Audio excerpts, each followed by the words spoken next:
অনেক শখের বিয়াই। আর তোমার মনের ভিতরে কি এত জটিলতা কুটিলতা ভরা আছে? এখনো আমার বিটির গায়ে থেকে হলুদের গন্ধ গেল না, আর সেই বিটিকে বাড়ি থেকে তাড়িয়ে দেবার ব্যবস্থা করে ফেলেছো। বিয়াই, না বুঝি না শুনি উপরে উপরে কথা বলবে না। ঠিকই বলছে, এসব বাড়িতে একসাথে থাকলে ঘোর প্যাঁচ দিয়ে অশান্তি ঝগড়া হয়েছে। ঘর প্যাঁচ তো তোমরাই লাগাইছো, দুই মাঘ বাতারে রাতে শুই শুই। আমি ফাইসালা করে দিয়েছি, ঠিক আছে? ও অন্য জায়গায় জায়গা কিনে ঘর বাড়ি করবে। তুমি বিটির মা, তুমি যদি পারো জমাইকে কিছু সাহায্য সহযোগিতা করোগা। ফাইসালা যখন করে নিয়েছো তখন আর কি বলার আছে তোমাকে? কথাতে বলে যে বাপ রে, আজ কি তোর গায়ে হলুদ, কাল কি হবি পর। আর বউকে নি ঘরে ভর তা বেটা আমার পর। শুধু এইটাই দেখতে বাকি ছিল, এটাও দেখে নিলাম। তাহলে তুমি কি বলতে চাইছো, দুই বাপ বেটাই লাঠি ফাটাফাটি করবো নাকি?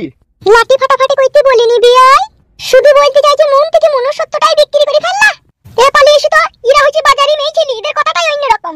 খবরদার শাশুড়ি মা, আমার মাকে বাজারি মেয়ে ছেলে বলবে না। চুপ চুপ চুপ, আমি বাজারি মেয়ে ছেলে লাই? হ্যাঁ তা ঠিকই তো, আমার বাড়িতে এসে আবার আমাদেরকে নিয়ে চটপাট করছো তুমি। আমি বাজারি মেয়ে ছেলে লাই? কটা নাং আমার জানলা দিয়ে পালিয়ে গেল লো, কবার আমাকে পাটি অফিসে ভরিয়ে জরিমানা কইল লো, কবার আমি নাং কইতে গিয়ে সায়া কাপড় থুই পালিয়ে এলাম লো। আরে বাড়া চুপ করো তো। মাগো মা, কি কথা গো? কথা তো সবে শুরু না, তুই আমাকে বাজারি মেয়ে ছেলে বললি। আমার তো মনে হচ্ছে বাজারি মেয়ে ছেলে তুই ছিলি। ওই জন্য তোর এই ভাতা ঠাডা কুকুর বেটাটাকে রাত্রে পাকান চচ্চড়ি করে বস কই লিলি। বিয়ে কই বস কই লিয়ার পরে নিজে ছেলেকে আর বউমাকে চিনতে পারছি না। বলে হারি মাংক পালি ছুড়াবি আই রে। ওই এক চোখে তাকাই না, তোর আর এক চোখ খুঁজিয়ে কেন কই দেব? অত ডেঞ্জার মহিলা কেন তুমি? ডেঞ্জার তো তোমরা কইরে দিছো আমার গুণের বিয়াই। এই বিটিকে আমার 10 মাস 10 দিন গর্ভে ধরে লালন পালন করে পৃথিবীর আলো দেখে মানুষ করলাম। আর তুমি সেই মাংক পালি ছুড়া বিটিকে আমার ঘর থেকে বাই কই দিবা, দুই মাস বাতারে কুফরি কইছো। আমি কুফরি করিনি, আমি চাইছি সবাই সুখে শান্তিতে থাক। কি দেখো কেউ সুখে শান্তিতে যদি থাকবি না কাদা কুকুর, তাহলে বাড়ি থেকে কেন বাই কই দিছিস? বিআইন, মুখের ভাষা ভালো করবা। আবার কি হলো গো বাড়িতে? শালা বৈদ্যু, কিছু জানো না তুমি? শালা তোর এই শাশুড়িকে দেখেছিস আমাদের সাথে ঝগড়া অশান্তি করার লেগে? শালা বৈদ্যু, শালা ভিজি বিড়াল, শালা জারদ সন্তান বে তুই। ঠিকই বলিস আব্বা, আমি জারদ সন্তান। কিন্তু এই জারদ সন্তানের উৎপন্ন কোথা থেকে হইলো সেটা একবার ভেবে দেখেছো আব্বা তুমি? উপরে থুতু ফেলার চেষ্টা করো না আব্বা, তোমার এই টাক মাথায় পড়বে টাকাম করে।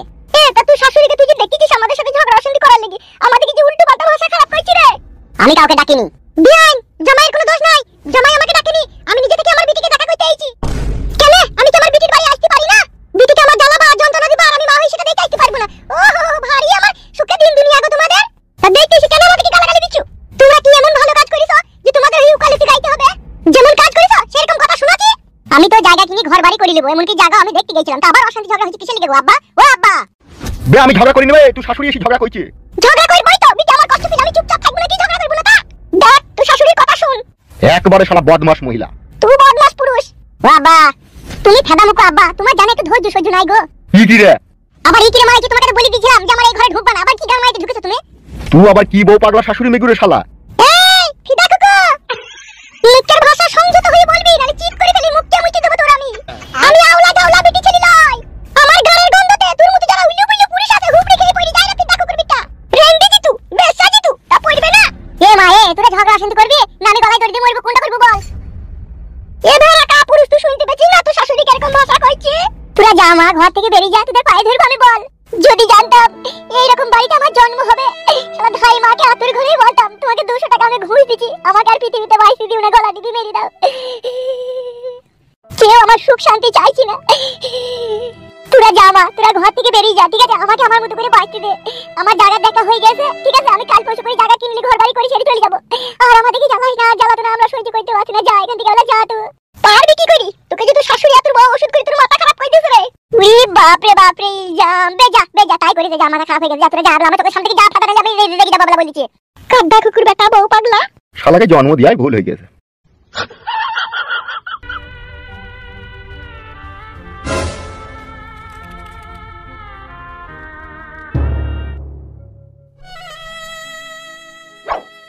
বাপ জামাই গো, মন খারাপ করো না বাপ, যার কেউ নাই তার ভগবান আছে।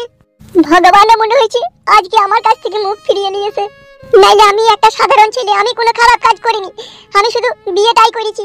আর এই বিয়েটা যেদিন থেকে আমার হয়েছে সেই দিন থেকে আমার ঘুম হারাম হয়ে গেছে, আমার খাওয়া দাওয়া উঠে গেছে, মন থেকে বিশ্বাস উঠে গেছে, মন থেকে ভালোবাসা মুছে গেছে। ওই কথা বলে না বাপ, ভালোবাসা মুছলে কি করে হবে বাপ? আমার বেটি যে তোমার জীবনের এখন সবকিছু, সেই জন্যই তো শাশুড়ি মা আমার কপালে এত দুঃখ আর কষ্ট গো। ওই কথা বলতে নাই বাপ, সুখ হবে একদিন, ঠিকই সুখ হবে। ওগো তুমি যে জায়গা দেখতে গেলে, জায়গা কিনতে গেলে কি হলো? পেয়েছি জায়গা পেয়েছি, সন্ধ্যাবেলায় টাকা দিয়ে দেবো, তাইলেই হয়ে যাবে। বেশ উঠো এখান থেকে, বিচিওয়ালা পুরুষ হওয়ার চেষ্টা করো, মাগা পুরুষ এই সবসময় থেকো না। মগা পুরুষ তো তোরাই করে দিছিস আমাকে। বাম্মা যত কথা বলে গেল, মুখের উপরে তো কোনো কথা বলতে পারলে না। ঠিকই বলেছো তুমি, মুখের উপরে কোনো কথা বলতে পারলাম না। একটা কথা মনে রাখবা বউ, এক হাতে কখনো তালি বাজে না। তুমি যদি শুরু থেকে গুন্ডগোলটা না পাকাতে, তাইলে আজকে আমার জীবনে এত দুর্দশা আসতো না। আমি গুন্ডগোল পাকিয়েছি? ও বউ, শোনা বউ গো, বিয়ের পরে সব মেয়ের কর্তব্য হচ্ছে তার স্বামীর প্রতি ন্যায় বিচার করা। আর তুমি কি সেটা করেছিলে বউ? বলো, করেছিলে তুমি? করনি। বন্ধু বান্ধবদের সাথে একটু মদ খেয়ে বাড়ি আইছিলাম, আমার সাথে ঝগড়া অশান্তি করে তুমি মায়ের বাড়ি চলে গেলে। আমি মন মেজাজ খারাপ হয়ে পথে পথে 20 দিন ঘুরে বেড়ালাম। মা বাবা আমাকে বলে চুপ কর, বউ আসবে বউ আসবে। আমি মা বাবার প্রতি বিরক্ত হয়ে গেলাম। মা বাবার কথা না শুনে তোমাকে জোর করে ওখানে আনতে চলে গেলাম। সেইখান থেকে মা বাপ আমার উপরে রেগে গেল। আবার সেখানে গিয়েও যে তুমি সুখ শান্তি করে আমার সাথে ফিরে আসবে তাও এলে না। সেখানে পাটির লোকের কাছে অপমানিত করলে, তোমার মা বাবার কাছে অপমানিত করলে। ও বউ, কোথায় আমার প্রতি তুমি ন্যায় বিচার করেছো বলতে পারো? শোনা বউ, আজ আমি সবার কাছে দোষী, সবার কাছে অপরাধী। কিসের জন্য জানো বউ? শুধু তোমার জন্য। তার কারণ সেদিনকে আমি মদ খেয়ে বাড়িয়েছিলাম, সেটা যদি তুমি মেনে নিয়ে চুপচাপ ঘুমিয়ে পড়তে, তাহলে আজকে আমার জীবনে এত দুর্ঘটনা ঘটতো না। এই পৃথিবীতে যত মেয়ে রয়েছে তাদের কর্তব্য হচ্ছে স্বামীর প্রতি ন্যায় বিচার করা। আর ন্যায় বিচার না করলে পারে পুরুষ মানুষের জীবনটা লেলাই খেলাই দগদি দগদি পটকি পটকি চিটকি চিটকি কাটবে। ওগো জামাই বাবাজি, দোষ তোমারও আছে, দোষ আমার বিটিরও আছে, দুজনেরই আছে। তোমার বিটির দোষ নাই গো শাশুড়ি মা, তোমার বিটি হচ্ছে ধোয়া তুলসী পাতা। যত দোষ আমার। আমি শালা কুলাঙ্গারের বাচ্চা, কুলাঙ্গার মহাপাপী। নাইলে একজনকে ভালোবেসে মন প্রাণ সুখে দিয়ে তার জন্য আজকে আমাকে রাতের পর রাত দিনের পর দিন কাঁদতে হয় বলো? ওইসব কথা বাদ দাও গেছিলে, ওইসব কথা বাদ দাও। যা হবার হয়ে গেছে, যা ঘরবার ঘটে গেছে, এখন যেটা হবে বাবা সেটাই করো। ময়দা গুনে হয় যে রুটি, মা গুনে তো হবে বিটি। আর তার যদি হয় গো বিটি, সে যে হবে ফুলকো লুচি। খেয়ে না খেয়ে কথা খুব শিখতে ছিল তুমি। সব সময় কিন্তু আমাকে এত ছোট করে করে কথা বলবে।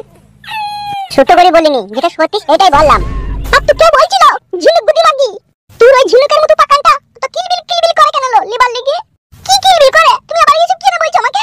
পাটি ছুরি, খবরদার জামাইয়ের সাথে ঝগড়া অশান্তি করবি না। যা বলবে তাই শুনবি। বলো তোমার একটু বুঝিয়ে বলে দাও তোমার আমার। আর তুমি শোনো, বলেন শাশুড়ি মা, যে লোকটা জায়গা বিক্রি করবে তাকে তুমি সন্ধ্যাবেলায় আমার কাছে নিয়ে আনবে, ঠিক আছে? আমি দাম দর করে টাকা পয়সা তাকে বুঝিয়ে দেবো, ঠিক আছে? টাকা পয়সা সব রেডি করে রেখেছো তো? হ্যাঁ মা, হ্যাঁ রেডি করে রেখেছি। বেশ ঠিক আছে, বাইরে থেকে একটু ঠান্ডা হাওয়া বাতাস খেয়ে এসে মন প্রাণটাকে একটু ঠান্ডা করে যাও। ভাত খাইনি যে সকাল থেকে, ভাতও না, একটু পরে খাবা, যাও একটু ঘুরে ফিরে এসে যাও। বেশ ঠিক আছে। হ্যাঁ ভালো করে শোন, যে কদিন ঘর বাড়িতে না হয়েছে, ঠিক আছে, সেই কদিন আমি এখানে থেকে ঘর বাড়িটাকে বাড়িয়ে চুকিয়ে দিই, তবে আমি এখান থেকে যাবো, ঠিক আছে? বেশ ঠিক আছে। আর আমি তোকে যাবার সময় একটা ওষুধ শিখিয়ে দিয়ে যাবো, দেখিয়ে দিয়ে যাবো, ঠিক আছে? ভাতারকে কিভাবে নুরু মুটিলি করে শাড়ি রাখলে বেঁধে রাখতে হয়, সেই মন্ত্রটা তোকে আমি শিখিয়ে দিয়ে যাবো। তাহলে তো ভালো হবে রে মা, তাহলে তো খুবই ভালো হবে। দেখিয়ে দিয়ে যাবি তা? বেশ ঠিক আছে, আমি দেখিয়ে দিয়ে যাবো, তুই কোনো চিন্তা করবি না, ঠিক আছে? আমি যতক্ষণ বেঁচে আছি তোর কোনো চিন্তা নাই, কোনো ভাবনা নাই। বেশ ঠিক আছে। আর একটা কথা, সেদিন যে পার্টির লোকগুলা গিয়েছিল তোকে আনতে, তারা কোথা থেকে? তাদের ক্লাবটা কোথা আছে? কেন এই তোমাদের এই পাড়ার ভিতরে সামনেই আছে। ওই ক্লাবে কি ওই মরুভূমিও থাকে নাকি? হ্যাঁ থাকে তো। মরুভূমির সাথে তোমার কিসের কাজ? না কাজ নাই, এমনি জিজ্ঞেস করছিলাম কোথা থাকে। আচ্ছা, আপনার লেগে বলছে যে ও বিশাল বাড়া বেরিয়ে গেছে, ওকে এখানে রাখবো না, এখান থেকে ওকে তাড়িয়ে দেবো। ওই কথাটা তোকে কে বলছিল? ওই কথাটা সাদা কুকুর বলছে, বলছে বিশাল বাড়া বেরিয়ে গেছে মরুভূমি। ওরা তো মরুভূমিকে চিনে না, সেই জন্য এই কথাটা বলার সাহস পেয়েছে। আমি যেখানে একবার সুই হয়ে ঢুকবো, সেখানে ফাল হয়ে বেরোবো, বুঝলে ভাগ্নে? বুঝতে পেরেছি মামা, তাহলে এখন আর কোনো ভয় করবো না, তাই তো? ভয় আবার কি বে, কাউকে ভয় নাই। শুধু আমি যাকে মনে মনে চাচ্ছি, শুধু তাকে একবার আমি পেয়ে যাই, আর তাকে যদি ভুলি ফাঁসি বিয়ে করে নিতে পারি, বাস তাহলে এইখানেই একদম সংসার পাতি ফেলবো। ওই নারিয়া বেগম মামিকে মামা? হ্যাঁ রে ভাগ্নে, হ্যাঁ। মামি আমাদেরকে আধা দিয়ে লাল চা বানিয়ে দেবার কই টাইমবো। কবে আসবে কবে মামা ওই মামিটা? আজকে তো আর আসার কথা ছিল, কই কোনো ফোন টোন তো কিছু করলো না। তুমি করো মামা, তুমি ফোন করো। সব সময় ফোন করা যাবে না রে ভাগ্নে, একটু কেসটা ক্রিটিক্যাল কেস আছে। মামা গো, একটা কথা বলবো মামা? কি বল? বলছি মামা, তুমি ওই মামিকে বিয়ে করে যদি তোমার ছেলে পেলে হয়ে যায়, তখন তুমি আমাকে সাথে রাখবা তো, না বা খেয়ে দিবা মামা? অত গভীরে যাওয়ার দরকার কি বে তোর? যেমন ছেলে তেমন কথাবার্তা ভাবতে পারিস না? বেশ মামা, ভুলে গেছে, আর বলবো না। তোকে আমি যখন মরুভূমি থেকে নিয়েছি, যখন আমার কাছে তোকে রেখে দিয়েছি, তখন তোর আবার অত চিন্তা কিসে? তোর কোনো চিন্তা নাই। আর সব সময় পাগলা চুদার মতো দাঁত দায় করে হাসিস না। বেশ ঠিক আছে মামা। আরে ফুটো, আয় আয় আয় আয় আয়। কেমন আছিস? কেমন রে ফুটো? ভালো আছি মরুভূমি ভাই। ভালো তো থাকবি রে, তোর বই এনে দিলাম, তো ভালো থাকবি না তো? তোমাকে একটা কথা বলতাম ভাই। বল। কথাটা হচ্ছে মরুভূমি ভাই, বউকে নিয়ে আসার পর থেকে বাড়িতে বাবা মার সাথে ঝগড়া শান্তি হচ্ছে। তা আমি 2 লাখ টাকার মতো ব্যবস্থাও করেছি। আমি একটা জায়গা কিনে ঘর বাড়ি করবো, আজকে সন্ধ্যেবেলায় টাকা দেবো, তুমি আমার সাথে একবার যাবা। আমার শাশুড়ি এসে আমাদের বাড়িতে, আমার শাশুড়ি শুধু থাকবে, ও শুধু যাবে, তুমিও যাবা। কি তুই শাশুড়ি এসে? হ্যাঁ ভাই, শাশুড়ি এসে 2-4 দিন থাকবে, দিয়ে আবার চলে যাবে। তাই নাকি? কখন এসে কখন রে তুই শাশুড়ি? এই তো ঘন্টাখানিক হবে আসা। বেশ বেশ ঠিক আছে, যখন যাবে আমাকে ডেকে নিয়ে যাবে, আমি যাবো, বুঝলি তো? বেশ ঠিক আছে। আর একটা কথা বলছিলাম ভাই তোমাকে। বল। এই যে আমি জায়গা কিনছি, ঘর বাড়ি করবো, ঠিক আছে? এই সাদা কুকুরকে আর এই কালোকে যেন বললো না এই কথাগুলো, তাহলে আবার একটু অসুবিধা আছে। চাপ নাই, ও সুরে বাচ্চাদিকে আমি এইসব কথা বলবো না। বেশ ঠিক আছে মরুভূমি ভাই, তাহলে আসি। হ্যাঁ ঠিক আছে যা। ভাগ্নে বলো মামা।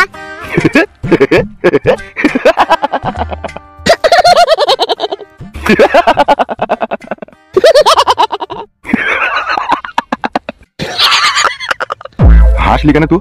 কেন মামা, আপনি হাসলেন বলে আমি হাসলাম। আমি তো আমার মনের খুশিতে হাসছিলাম, তুই কিসের খুশিতে হাসলি? আপনি হাসলেন বলে আমি হাসলাম। আমি যে কেন হাসলাম একবারও জিজ্ঞেস করেছিস? না, জিজ্ঞেস করা হয়নি তো মামা। তুই যে জ্ঞান বুদ্ধি কবে হবে বে? আমি হাসলাম তোর মামি এইখানে এসে বলি। সত্যি করে মামা? ওই ফুটো শাশুড়ি হচ্ছে আমার প্রিয়তমা।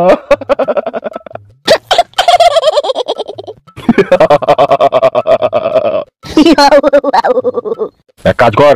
বলেন মামা। ফুটো শাশুড়ির সাথে আমাকে একবার দেখা করতে হবে। আমি আদা ওই ঘরটাই থাকবো, তোর মামিকে লি আর তুই বাইরের লোক দেখবি। হবিট করবা মামা?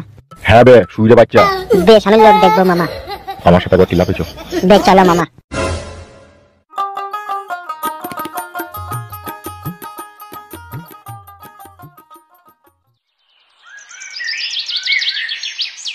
আমি কি করব বাবা, আমি তো বয়স্ক বুড়ো মানুষ, আমি কিছু বলতে গেলে তখন বৌমা তখন আমাকে মারধর দেওয়া শুরু করে দেয়। পাড়ার ভিতরে যে আপনার বৌমা পর পুরুষকে ঘরে ঢুকাইছে, তো এর জন্য পাড়া প্রতিবেশীও কিছু বলে না? কি আর বলবো বাপ, তুমি ছেলে হও তাই। তাহলে শুনো, ও এমনই মেয়ে যে পুরুষ মানুষ মানা করতে যায় তাকে লাভি দেখিয়ে, তাকে জয়গুণ দেখিয়ে বশ করে নেয়, দিয়ে তাকে একবার দুবার করে রাতে ডেকে নেয়। সেই জন্য ওকে আর পাড়া ছেলেগুলো কেউ কিছু বলে না। তাই নাকি? হ্যাঁ বাবা কালু, তুমি এর একটা বিচার করে দাও, নাহলে ওই বাড়িতে আমি থাকতে পারছি না, রাতে শুইতে পারছি না, সব সময় চ্যাংড়ার বাতান হয়ে গিয়েছে। আমি যখনই একটু ঘরে ঘুমাতে গেছি তখনই দেখছি হুলুই করে 8টা 10টা করে ছেলে চলে আসছি, আর ঘরের ভিতর থেকে এমন একটা বিটকেলি রজ আসছে যেটা আমি কানে আর সহ্য করতে পারছি না। আমার ওই বৌমায়ের চলন। আচ্ছা এগুলো কতদিন থেকে তোমার বৌমা করছে? যেই দিন থেকে আমার ছেলে মরে গেছে গাড়িতে অ্যাক্সিডেন্ট করে, তারপর থেকে ও এগুলা শুরু করে দিয়েছে বাড়িতে। কত আমি মানা করেছি, আমাকে বলছে আমি খাবো কি, আমার এই জৈবন দেখেই তো আমি ইনকাম করে খাবো, তুমি খেতে বইতে দিবা, এইরকম আমাকে চোটপাট করছে। এমনকি বাড়ি থেকেও আমাকে ডানা ধরে বাই করে দিচ্ছি। তুমি একটা ব্যবস্থা করে দাও কালু। তুমি এই ক্লাবের সদস্য বলে তোমার কাছে এর আগেও আমি একবার এসেছিলাম, কিন্তু একটা লোক ছিল সে তোমার সাথে আমার দেখা করতে দেয়নি। কে সে দেখা করতে দেয়নি?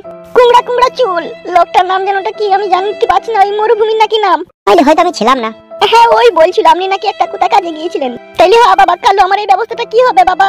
আপনি একদম চিন্তা করেন না, আপনি বাড়ি যান, আপনার ওই বৌমায় তিনকুনা বাকুড়িতে কত রস হয়েছে আমি বাই করে দেবো। হ্যাঁ বাবা তুমি পারবা, একটু ব্যবস্থা করে দিতে দাও বাবা আমার। ঠিক আছে আপনি চিন্তা করেন না, আপনি বাড়ি যান, আমি দেখছি কি করতে পারি। বেশ বাবা আমার।